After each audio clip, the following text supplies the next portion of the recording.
સાબરકાંઠા જિલ્લાની સહકારી બેંકનો કર્મચારી કોંગ્રેસના ચૂંટણી પ્રચારમાં જોવા મળ્યો હતો।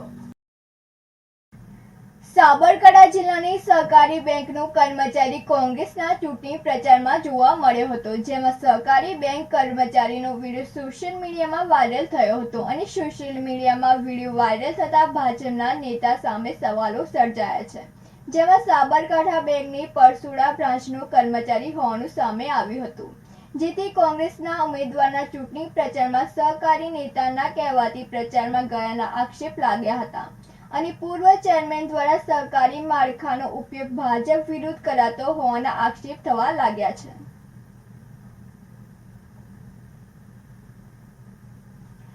સુરેશ થોરી સાથે નંદિની જોશી, સિટી ન્યૂઝ, હિંમતનગર।